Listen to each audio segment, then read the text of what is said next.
إنه من سليمان وإنه بسم الله الرحمن الرحيم.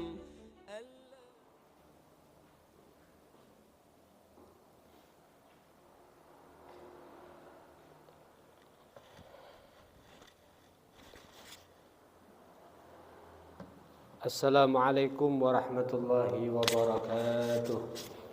Bismillahirrahmanirrahim. Ta'allum naf'an difa'ul ifada istifada wal mudhakkara wa tadhkir wal has ya rab halatan nusuk bi kitabillah sunnati rasulih wa li jinnah hasanatan inna la taghashaw wa nusuk ila hadratil Muhammad sallallahu alaihi wasallam al-Fatihah.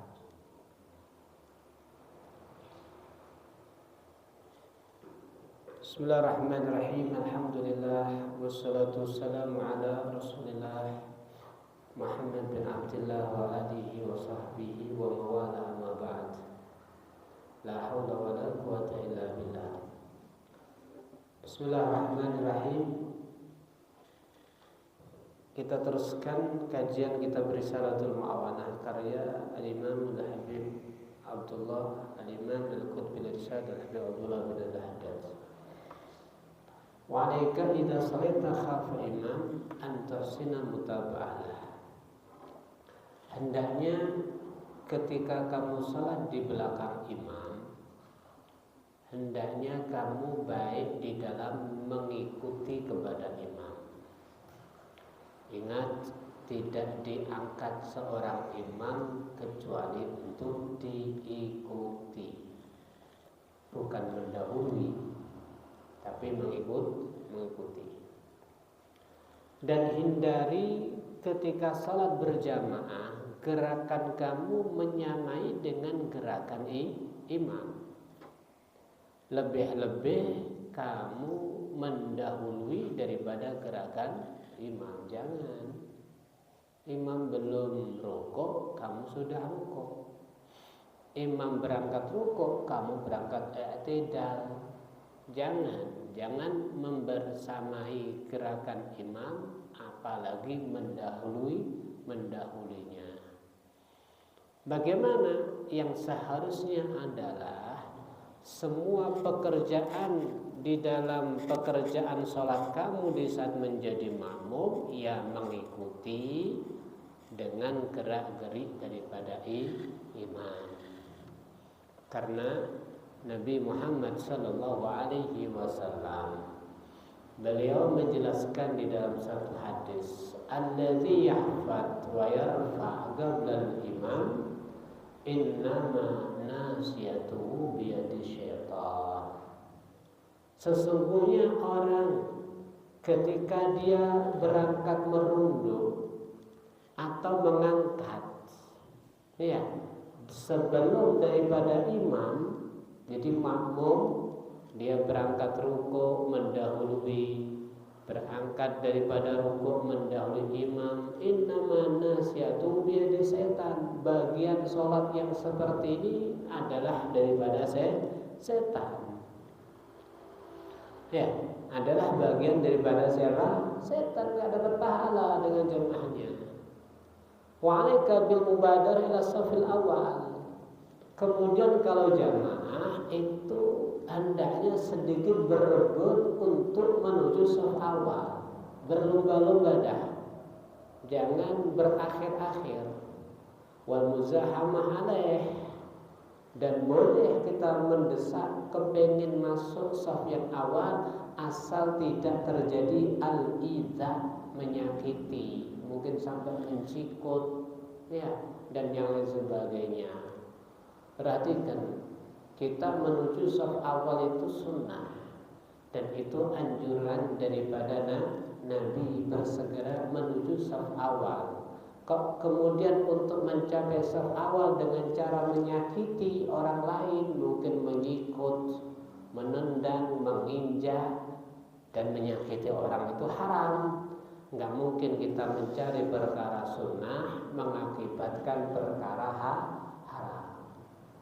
Sama Anda mungkin dianjurkan kalau tawaf apa untuk lamsul hajar aswad, menyentuh hajar aswad atau mencium.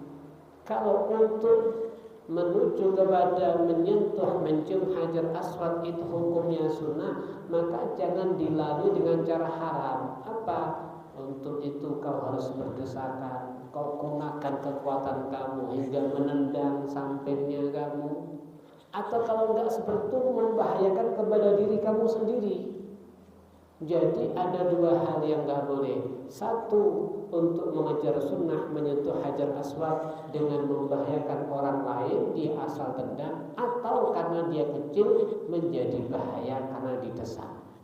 Jadi enggak boleh ya.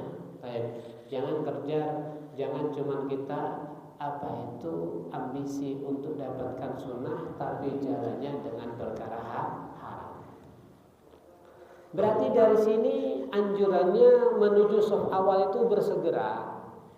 Jangan wahadar antata'akhar'an, hindari dari mengakhirkan diri dari shaf yang pertama. Padahal kamu mungkin maju ke depan.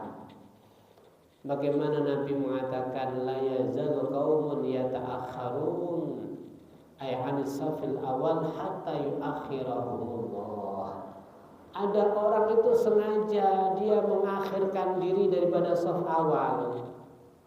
Akhirnya Allah pun mengakhirkannya. Ada orang melambatkan diri daripada shaf depan, akhirnya dilambatkannya pahalanya, dilambatkannya daripada keutamaan dan rahmat Allah Subhanahu wa ta'ala. Perhatikan bagaimana Nabi memotivasi kepada kita, mendorong untuk berebut berada ketika salat jamaah di dalam shaf yang terdepan. Sampai bagaimana Nabi mengatakan dalam hadis, innallaha wa malaikatahu yusalluna 'ala shafil muqaddam. Sesungguhnya Allah Subhanahu wa ta'ala beserta malaikatnya senantiasa selalu memintakan rahmat, membaca sholawat. Kalau sholawat daripada Allah ampunan, kalau sholawat daripada malaikat permohonan minta ampun malaikat kepada Allah atas orang tersebut. Allah dan malaikatnya selalu membaca sholawat kepada shaf yang terdepan. Kalau nggak bisa shaf awal, ya kedua atau ketiga. Pokoknya jangan yang ta'akhir. Jangan datang awal, milih tempat di belakang. Nah, ini berarti kamu menjadi akhir, terlambat atau sedikit bagian kamu dari rahmat Allah dan anugerah Allah. Kalau kita bicara duit mintanya banyak dan paling dahulu. Kalau bagi-bagi sembako makanan kita pilihnya dahulu. Tapi kalau bagi-bagi pahala kita kurang peduli kepingin dahulu. Itu tidak lain maaf karena sedikit ada keraguan kita dengan pahala Allah, janji Allah atau dengan akhirat.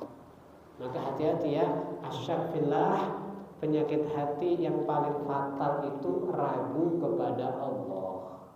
Ragu dengan janji Allah, ragu dengan pahala yang diberitakan oleh Nabi yang disediakan kepada orang yang benar-benar berlomba untuk mendapatkan keutamaan dan janji Allah Subhanahu wa ta'ala. Bismillah. Nabi memerintahkan, ya usahakan. Kalau gak ada udzur, ya bagaimana caranya Anda bisa yang paling depan. Jangan Anda mampu, bahkan datang dahulu, Anda memilih di belakang. Ya kalau memang orang itu seperti itu karena gak tahu, kami memaklumi. Karena gak ngerti, ya karena gak ngerti. Atau ngerti, apa yang menyebabkan dia datang awal dan mau maju ke depan? Oh mungkin, yang jelas usahakan dah. Bagaimana ketika ada sebuah anjuran, ada sebuah arahan motivasi, selalu kita ambil. Sayyidina Umar Ibnul Khattab itu kalau ada satu motivasi daripada Nabi, ada bandingan amal yang afdal, yang sangat utama, ada sedang atau biasa, maka beliau selalu mengambil yang paling afdal. Ini Sayyidina Umar bin Khattab. Kemudian tadi dikatakan wa kana salawatullah alaihi wasallam yastaghfiru li ahli safil awal. Apa yang dimaksud tadi dikatakan Allah dan malaikatnya senantiasa membaca salawat kepada saf yang terdepan, maka salawat Allah itu intinya adalah perampunan daripada Allah. Salawat malaikat adalah permohonan ampun kepada Allah, kepada saf yang terdepan. Muqaddam tadi maksudnya kalau nggak bisa awal ya kedua, nggak bisa kedua ya ketiga, nggak bisa ketiga ya keempat dan seterusnya. Pokoknya jangan menerlambatkan diri. Upayakan Anda bisa yang paling depan, nggak bisa yang kedua dan seterusnya. Tapi dengan catatan tidak terjadi al-idza, menyakiti kepada orang lain. Hadirin yang dirahmati oleh Allah Subhanahu wa taala. Perhatikan yang diajarkan sama Nabi. Dari sini nampak kepada kita, Islam itu mengajarkan baik. Baik itu bukan sekedar ukurannya selera, tapi pakai aturan main. Anjuran Nabi menuju shaf yang pertama, tapi pakai aturan lain. Tidak kemudian ditempuh dengan berbagai cara. Tidak kemudian ditempuh dengan asal-asalan, pakai aturan main yang benar. Segala sesuatu kalau bisa kita berbuat itu selalu punya dasar hukum yang jelas. Mau tidak mau, sadar tidak sadar, semua pekerjaan kita itu pasti memuat sebuah hukum, memuat sebuah nilai. Apakah bernilai sunnah, apakah bernilai makruh, apakah bernilai wajib atau bahkan haram atau sekedar mubah. Semua pekerjaan kita ke situ. Berarti dari sini jangan sampai kita melakukan satu hal itu hanya mengikuti secara umum, jangan.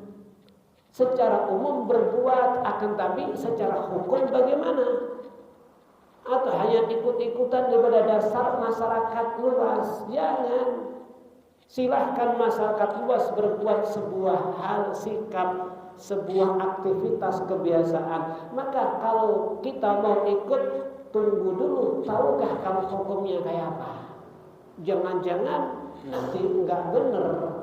Karena banyak sekali karena kekurangan tahu ilmu, sebuah aktivitas yang disangka itu boleh ternyata dilarang. Yang disangka tidak boleh ternyata anjuran. Berarti upayakan segala landas perbuatan kita ada dasar hukum. Kemudian wa'alaika birasi sufuf wa taswiyatiha. Kalau salat jamaah jangan lupa safnya yang rapat dan lurus. Yang rapat dan lurus.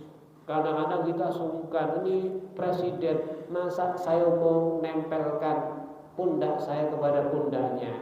Sata presiden, kalau udah sholat di hadapan Allah semuanya sama. Jangan sungkan. Kadang-kadang sajadahnya, nggak tahu orangnya kecil, sajadahnya besar. Orang lain mau nginjak sungkan, nanti gosok, bukan gosok. Makanya ini anjuran daripada Nabi, rapat.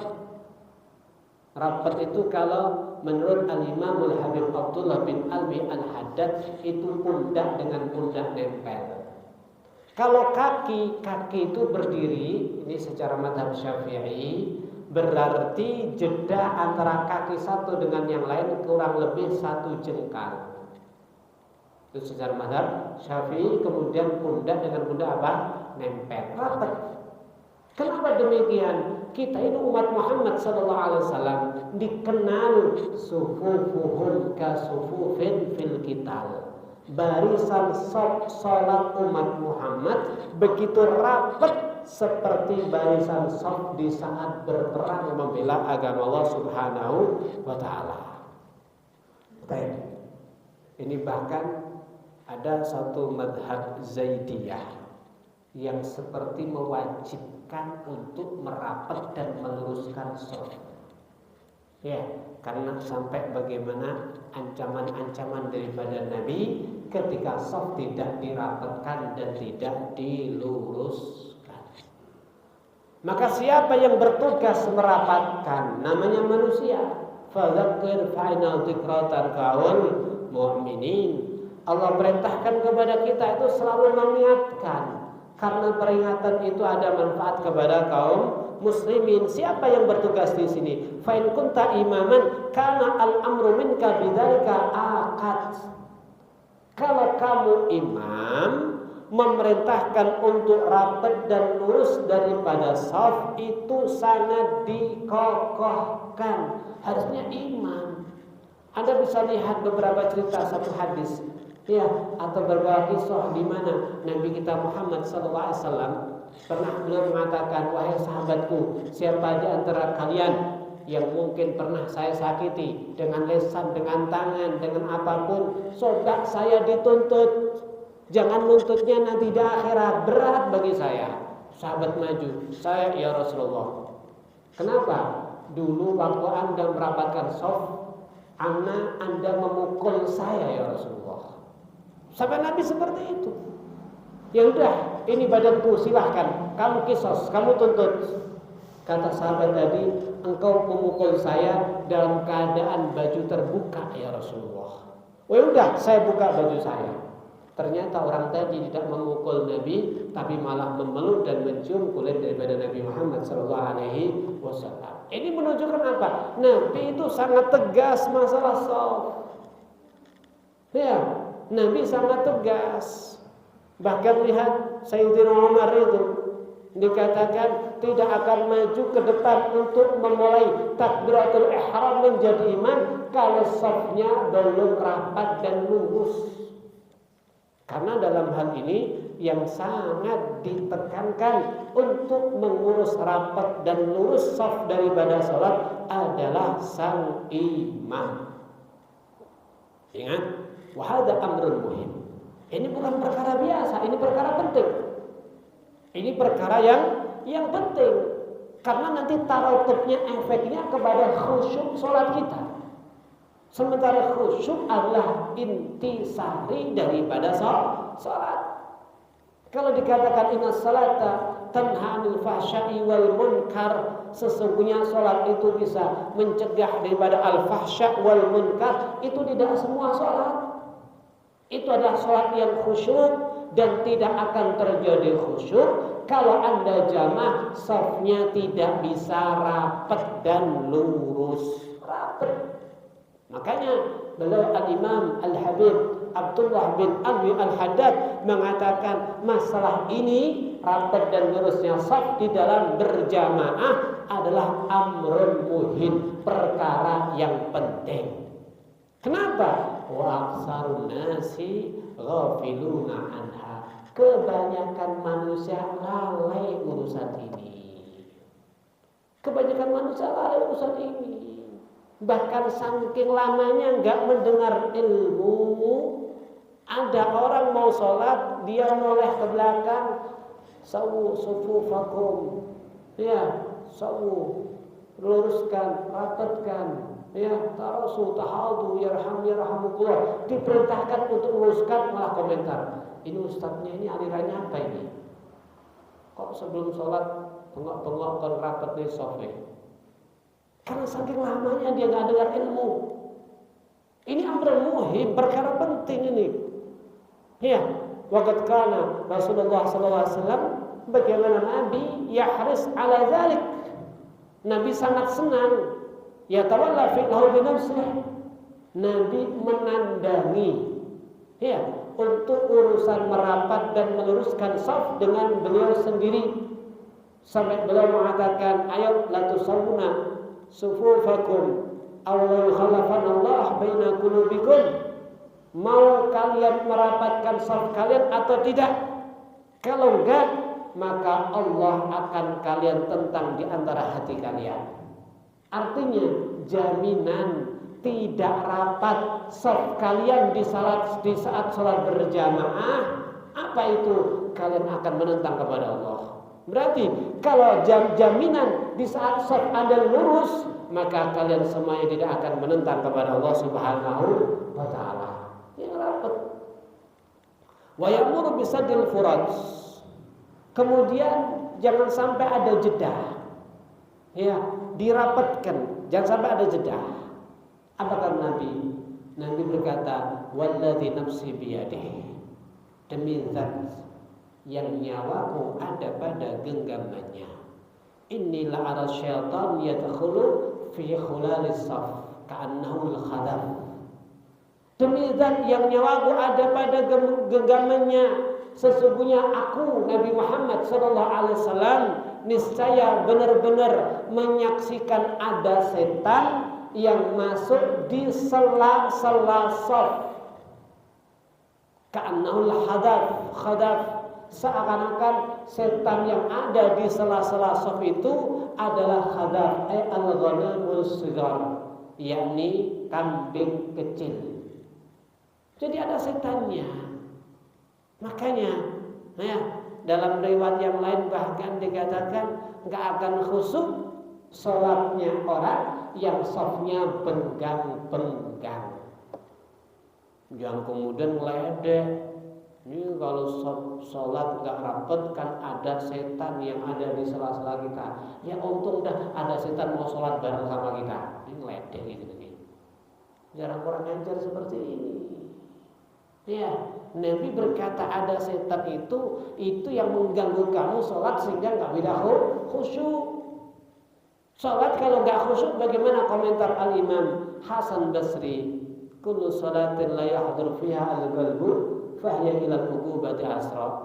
Jangan-jangan sholat yang nggak bisa khusyuk itu justru mempercepat kepada adab Allah Subhanahu wa taala. Hadirin wal hadirat yang dirahmati oleh Allah Subhanahu wa taala. Baik. Kemudian dari sini jelas ya apa bagaimana cara yang baik dalam berjamaah. Safnya lurus dan rapat. Bersegera menuju kepada saf terdepan. Tidak terjadi menyakiti orang lain. Yang paling berhak untuk meluruskan adalah sang imam. Kemudian jamaah itu usahakan jangan sekali dua kali, tapi al-muhafadzah. Usahakan setiap saatnya kita sholat berjamaah. Ya, karena jelas Nabi menerangkan dalam hadis sholat berjamaah lebih utama dari sholat sendiri terpaut 27 derajat. Kalau seperti itu jangan sampai kita meninggalkan jamaah kalau nggak ada udzur. Kecuali ada udzur. Ya, kalau nggak ada udzur jangan sampai. Kenapa demikian? Perhatikan dalam riwayat Al-Imam Al-Habib Abdullah Al-Haddad mengatakan walam yablugna, tidak sampai kepada kami sebuah riwayat Nabi pernah meninggalkan sholat jamaah. Gak ada, kata beliau. Berarti apa? Seumur hidup Nabi terus berjamaah. Maka daripada itu yang serius kita di dalam mempertahankan sholat berjamaah. Ada satu kisah, ini motivasi ke kita. Dulu ada orang, dia istiqomah jamaah. Entah sebab apa, dia datang ke masjid sudah iqamah, sudah selesai sholat jamaahnya. Dia cari masjid yang lain, sudah jamaah. Masjid yang lain sudah, ini sudah, semuanya sudah. Ya, kemana-mana sudah jamaah. Akhirnya dia mikir, kita kalau sholat jamaah dapat pahala 27. Akhirnya sholat itu diulangi 27 kali. Setelah dia sholat ulangi 27 kali, dia mimpi. Mimpinya aneh ini. Mimpinya apa? Dia serasa naik kendaraan, kuda taruh. Kemudian dia udah maju secepat kilat. Tapi ada beberapa rombongan banyak nyalipnya dengan cepat. Mungkin sampean beda listrik sing kecepatannya 40 misalkan ya. Disalip motor NMAX misalnya. Wes. Mbok gas di gedung ini orang malah Melayu malah protol kabeh ya. Nah ini. Kemudian ya haula kau berhenti sejenak. Berhenti. Ada apa? Kenapa kendaraan sama tapi saya nggak bisa nyalip, nggak bisa nututi Anda? Katanya nggak mungkin. Jangan kau capekkan kuda kamu. Kamu nggak akan bisa nyusul kepada kami. Kok bisa seperti itu? Karena kami punya CC, punya kekuatan ini 27 dari jamaah. Kalau kamu 27 dari sholat fardu diulangi 27 kan? 27 kali. Sampai ngimpi seperti itu, bangun tidur, astagfirullah. Setelah itu maka orang ini tidak pernah meninggalkan sholat jamaah. Malah ada salah satu kesimpulan daripada para ulama. Ya Allah, beliau mengatakan karakter dosa itu menarik satu dengan yang lain. Itu karakter daripada apa? Dosa. Kalau kita berbuat dosa A, maka akan tertutup dengan kebaikan yang lain. Berarti diajak kepada dosa yang B. Ini karakter daripada apa? Dosa. Artinya, kalau seandainya kita ketinggalan sholat jamaah, kita tidak bisa menemukan jamaah. Nyari orang untuk nemenin jamaah nggak ada. Pokoknya intinya tidak berhasil jamaah dengan sholat wajib tersebut. Maka ada seorang ulama yang menyimpulkan, jangan-jangan kamu baru berbuat dosa. Karena bentuk azab Allah kepada hamba yang berbuat dosa, dia akan ditutup untuk mendapatkan keutamaan sebuah ibadah. Apa keutamaan ibadah? Sehingga dia seperti dilarang, ditutup untuk mendapatkan pahalanya sholat jamaah. Sehingga sampai seperti itu para ulama. Ya, kalau dia nggak bisa sholat jamaah, wah ini baru ada dosa. Ini baru ada kesalahan daripada saya. Ini, masya Allah. Ya, oleh karena daripada itu, orang yang meninggalkan sholat jamaah berarti dia telah menganiaya kepada diri sendiri. Kenapa? Umurnya setiap hari bukan tambah, tapi semakin berkurang. Berarti dia telah melewatkan umurnya bukan meraih daripada keutamaan, tapi mendapatkan keburukan. Itu zalim kepada diri sendiri. Zalim kepada diri sendiri adalah paling buruknya perbuatan zalim. Ikhwan yang dirahmati Allah Subhanahu wa taala. Ya, dulu itu ada orang tertimpa penyakit shalal atau falits. Kalau bahasa kita mungkin stroke ya, separuh badan dia nggak bisa gerak. Tapi bagaimana orang ini nggak ada loyonya untuk kepengen jamaah. Dia terus minta berjamaah. Dia tidak mendengar sebuah azan kecuali bersegera menuju masjid untuk mendapatkan sholat jamaah. Sampai melihat kondisinya dia mati separuh ini, dia harus dengan payah, capek, susah payah untuk dapatkan bisa sampai ke masjid. Maka orang-orang yang ada di situ mengatakan, Pak, jangan paksa diri ya. Ya, la takhruj ilal masjid, sama ndak usah keluar ke masjid. Fa innaka marid, engkau ini sakit. Ya, engkau ini sakit, jangan. Apa jawabnya? Al-falah, kemenangan. Akimuni fis shaf. Jangan banyak ngomong. Tolong bantu saya berdiri untuk ada dalam shaf. Maka karena gigihnya orang tersebut, dia diberikan ya, dibangunkan. Fasal jamaah terus. Kondisi stroke masih terus berjamaah. Walam yazal yusalli, dan dia terus seperti itu kondisinya sampai suatu ketika dalam kondisi sholat dicabut nyawanya oleh Allah Subhanahu wa taala. Luar biasa. Hakikatan guru daripada Al-Habib Abdullah bin Alwi Al-Haddad menilai musibah dalam agamanya adalah musibah terbesar. Kalau kita musibah di dunia yang terbesar itu ya kalau kehilangan duit, kehilangan pekerjaan, kehilangan yang kita cintai. Kalau beliau Al-Imamul Habib Umar bin Abdurrahman Al-Attas, guru daripada Al-Habib Abdullah bin Alwi Al-Haddad, musibah terbesar itu adalah musibah agama. Termasuk musibah agama apa? Ketika dia ketinggalan sholat jamaah. Sampai suatu ketika, ya, ada sebuah cerita beliau Al-Habib Umar bin Abdurrahman Al-Attas punya putra meninggal. Meninggal. Wah, ini masyarakat dan murid-muridnya pasti membayangkan, wah betapa susah guru saya ya. Putra kesayangannya diambil oleh Allah. Mereka berbondong-bondong takziah. Takziah itu melipur ya. Azzamallahu ajrakum, semoga dibesarkan pahala kamu, semoga dihibur. Maka kata beliau menyambut ucapan takziah itu dengan ucapan kalimat tahajud, seperti orang yang tahajud. Ada apa kalian kesini? Mau takziah. Takziah apa? Putra Anda akan meninggal. Oh, kalau anggap putra meninggal itu musibah besar, ada musibah yang lebih besar daripada saya. Misalkan, kenapa Anda enggak takziah kepada saya? Apa yang Anda maksud?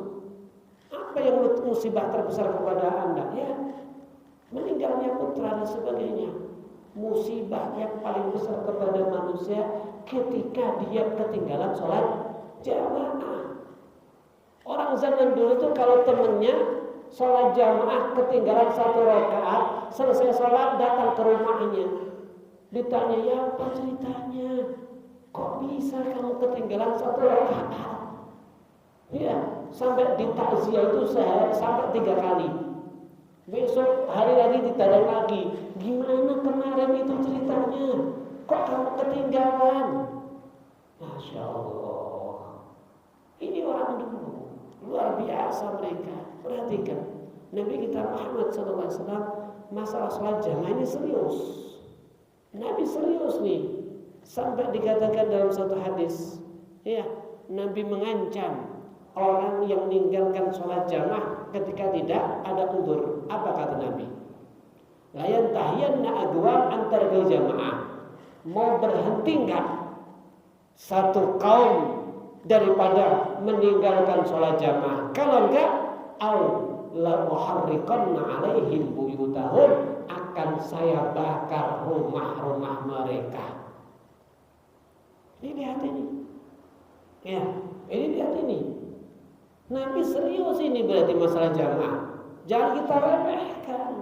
Kadang-kadang kita melihat, ya Allah, satu keluarga mau sholat terus gantian wae gitu ya. Saman sholat sedek. Aku tak nek kene tak njogo ngarepan misalnya. Ada apa ngarepanmu kok jogo? Kalau udah selesai baru saya. Oh, mungkin kita punya anak kecil harus dijaga. Kan Anda bisa mengatur. Ya, Anda bisa mengatur. Ya, apa caranya? Ditaruh satu tempat, dikasih hiburan apa, Anda jamaah berdua. Oh, juga gantian wis sampe sing ngomong, "Dek, aku tak jamaah. Aku tak sholat sendiri." Selesai, wis kita cekel anake ganti sampean sing sholat. Jangan seperti ini. Kalau kita mau berkah rumah tangga kita, keluarga kita, jangan sampai kita tinggalkan sholat jamaah. Lihat bagaimana orang dahulu. Kalaupun seandainya dia harus keluar daripada rumah menuju masjid karena mungkin jadi imam, karena sholat Jumat dan sebagainya, kalau datang ke masjid keluarganya nggak bisa sholat jamaah, maka pulang daripada masjid dia nemenin istrinya untuk mendapatkan sholat jamaah. Sampai seperti itu. Bahkan di antara mereka kadang-kadang nyiwah orang, nih kamu mau enggak saya kasih duit asal temenin saya supaya saya sholat berjamaah. Ya Allah, hadirin yang dirahmati Allah Subhanahu wa Ta'ala. Jadi jelas ya, sholat jamaah ini jangan diremehkan ini. Perhatikan keenaan keuntungan orang jamaah. Kalau Anda bicara air itu kalau secara mazhab Syafi'i kurang dari 2 qolah kejatuhan najis, najis itu merubah atau tidak merubah airnya menjadi najis. Ini mazhab Syafi'i. Kalau lebih daripada 2 qolah, 2 qolah itu berapa? 2 qolah itu kalau mungkin dihitung ada segi 4 persegi, ya ke depan ke atas kurang lebih 60 cm dah. Ya. Ini kalau ada najis masuk, merubah tidak merubah, kok kurang daripada 2 qolah, najis sudah airnya. Tapi kalau dia banyak lebih daripada 2 qolah kemasukan najis, maka dicek dulu. Kalau airnya berubah segi bau, rasa, warna, baru dianggap najis. Bahkan air yang najis sedikit dikatakan najis itu karena mungkin sedikit, ada air sedikit berubah. Tapi kalau seandainya ditambah air yang banyak sehingga hilang perubahannya dan lebih daripada 2 qolah, najisnya terangkat. Demikian kita sholat.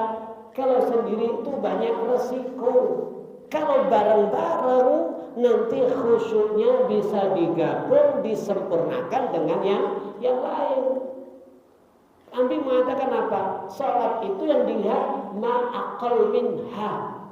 Salat itu yang dinilai seberapa lama konsentrasi kamu kepada Allah, menghayati makna yang kamu baca di dalam itu. Salat itu yang dinilai. Salat kita 4 menit, konsentrasi kita 1 menit, ya berarti nilainya 1 menit. Iya, kalau 1 menit, kadang-kadang 1/4 menit aja nggak ada. Ketika takbir Allah Akbar, marana lali ujung assalamualaikum, assalamualaikum. Ping pira salatmu? Embuh. Timbane kurang lontak luwi. Ya, lalai. Ma'adul minha. Itu kalau sendiri. Tapi kalau berjamaah, maka Masya Allah, bagaimana dikatakan Allah lihat kalau ada orang salat berjamaah. Ya, dilihat. Oh, imamnya khusyuk enggak. Berarti dilihat makmumnya. Shaf pertama ada nggak khusyuk? Nggak ada. Shaf kedua ada nggak? Shaf ketiga ada, seterusnya. Walaupun satu jamaah nggak ada khusyuk, tetap dirahmati oleh Allah karena jamaahnya. Dalam tafsir As-Sawi dikatakan ketika kita sholat berjamaah, ya kita akan mengatakan iyyaka na'budu wa iyyaka nasta'in. Ya Rabb, hanya kepadamu kami menyembah. Dan hanya kepadamu kami memohon pertolongan. Berarti dengan sholat Anda ungkapkan hajat-hajat Anda. Ya, dengan sholat Anda berarti memasukkan diri Anda untuk menjadi orang-orang yang beribadah. Maka daripada ini, kata-kata kami menyembah dan kami minta pertolongan, itu sebenarnya yang dimaksud kami itu adalah dia dan orang yang sholat ada di sampingnya. Demikian juga para malaikat. Atau bahkan dikatakan yang dimaksud kami menyembah itu memasukkan kepada seluruh hamba Allah yang ahli tauhid. Sehingga dengan jamaah maka Anda dimasukkan ibadah Anda seperti ibadah mereka. Hajat Anda seperti hajat mereka. Sehingga ketika orang yang banyak yang soleh tadi diterima ibadahnya, harapan besar dengan jamaah ibadah Anda juga diterima dengan berkat mereka. Hajat-hajat Anda juga diterima dengan berkah daripada mereka. Nah, yang jelas dengan sholat jamaah ini bagaimana banyak keuntungan yang kita peroleh. Di saat itu bagaimana kita akan selalu bertemu, akan selalu mendapatkan perlindungan daripada Allah Subhanahu wa taala. Sampai Nabi mengatakan, "Man shalal isya fi jamaah kana fi zimmatillahi taala hatta yusbih." Siapa orangnya salat isya berjamaah, maka dia berada di dalam jaminan Allah sampai subuh. Ya, salat isya berjamaah berada dalam jaminan Allah sampai subuh. Ada yang mengatakan seakan-akan dia salat malam separuh malam pertama. Man shalat subuh fi jamaah kana fi timmatillah hatta yumsi. Siapa orangnya dia sholat subuh berjamaah, dia akan berada di dalam jaminan Allah sampai sore. Maka daripada itu kata Nabi, fala yatlubannakallahi syai'an fi dhimmati. Jangan berani-berani ganggu orang yang sudah dijamin sama Allah. Jangan berani-berani Anda menggoda orang yang masuk dalam perlindungan Allah. Berarti Anda nantang sama Allah. Kita lihat Al-Hajjaj, orang yang sangat bengis, banyak membunuh sahabat dan juga banyak orang soleh yang dia bunuh. Akan tetapi ketika nangkap orang mau berbuat jahat, tanya dulu, kau mang isai jamaah orang? Iya, wis culno, aku tak berani ganggu. Kau nang salat subuh jamaah orang? Iya, wis lepas, saya nggak berani ganggu. Kenapa? Orang yang isya dan subuhnya jamaah dijamin sama Allah. Saya nggak berani ganggu. Kalau ganggu berarti saya nantang sama Allah. Ini sekeras Hajjaj. Berarti dari sini kelihatan jelas.